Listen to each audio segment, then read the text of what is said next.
important section, a one-off section. Trump got raided by the FBI over at Mar-a-Lago a few days ago. Yeah. Everyone's talking about that. I kind of respect it. The Democrats do whatever they want. They take what they want. They use the FBI however they want. They use the three-letter agencies to spy and enforce and intimidate. They don't hold back. They are completely, I respect it. They're doing what I wish the Republicans would do. Yeah, it's like, oh, this has never happened to a president before. This, blah, blah, blah. And it's like, well, we did it. Your move, right? Yeah. What are you going to do? Exactly. What are we going to do? They just do whatever they want. And this is interesting coming into 2024 because I think Democrats could have kind of let Trump not fizzle out, but in their mind, they would have thought maybe the movement would fizzle out, not be as popular. And then we would have the idea, well, let's just run DeSantis and let's all meet in the middle and find some common ground. He's got less baggage, that type of thing. Exactly.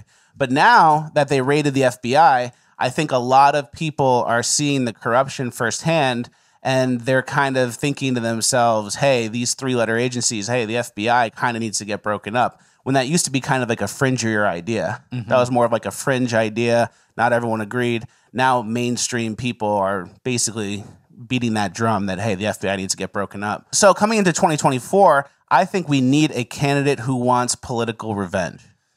I knew you were going there. So that you think the motivation alone and the hunger is going to be like the driving factor that, Trump needs to kind of wield his own political will against these same people? Yes, exactly. And DeSantis won't have that drive. He won't have that hunger. He won't have that. Well, we don't even need to use him for that. We can keep him in charge of Florida and then bring him in for the next 2 terms after Trump 2024. But we need to send someone in who wants to get political revenge. Like we have like a gaping wound. We have like a rotten leg. And then like the DeSantis Band-Aid would be like, oh, let's just put this on and like hopefully it gets better. We need someone to come in and hack the leg off entirely. For sure. So we need to have like a little bit of a war, a nonviolent war, obviously. We need one side to win and one side to lose. We can't go back to how things were and everything we got to be normal. And we need people who didn't vote for Trump the first time to come around this time. I think there needs to be like a mass awakening of the populace.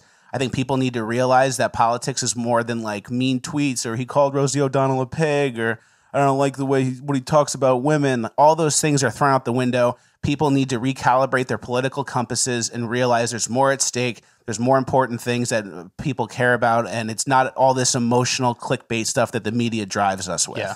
Yeah, Trump said something mean, and then like 40 teachers just took ground that they never had before, talking to your kids about weird sex. Yeah, like the FBI, the IRS is hiring 80,000 new agents, and they're not coming after the middle class. It's like, yeah, I'll believe that. Exactly. So we need the people who thought Trump, was too rough around the edges to vote for to realize that the political stakes are so high that it's more important, and there's things that are at stake that are more important than Trump's tweeting, and they need to get over that. We need millions of people to get over that, go out and vote for this man anyway, let him come in, be a wrecking ball, destroy the establishment, and then after it's all done and it's all blown up and all broken down, then DeSantis can come in and be the common ground guy. Hey, let's all go back to being normal. Let's everyone agree that DeSantis is a good guy. We can vote for him either side.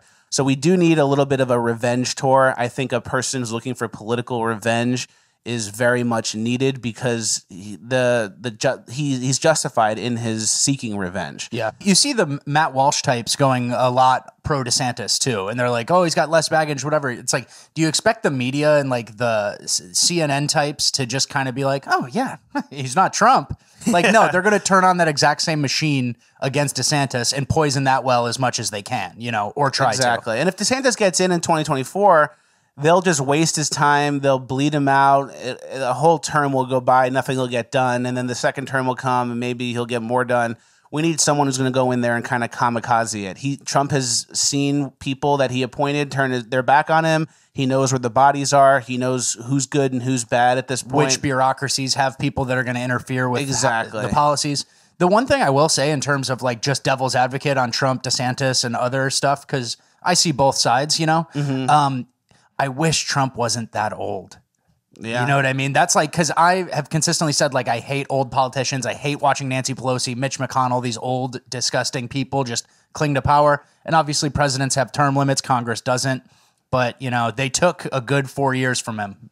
in this That's middle true. part. So I think a litmus test for that would be his golf. As long that's as true. As long as he can break 90 or something. As long as he can go play 18 holes in a day and not be too out of it and shoot a decent score. I think once he starts shooting over 100. And I agree, he's better. He's more active and like a vibrant young man at his age, you know, like he says. Yeah. So, I mean, I still think he can, but that is one like thing holding me back a little bit. Yeah. So I've always been Trump 2024 guy. Now that we're seeing this FBI overreach and the corruption, and as we're seeing it, I think more people are going to understand the necessity of sending Trump in there as a wrecking ball, kamikaze, revenge tour type president. And then once he clears out all the riffraff, I think then from there we have like that clean slate, blank canvas we can work with someone like DeSantis. Yeah. So it's going to be kind of separating the patriots versus the communists is basically what it's going to come down to. Those who love America, those who hate America. We can fight that war, which we need to fight. One side needs to lose. And then after that side loses, then we can kind of get back to Republican, Democrat, or whatever.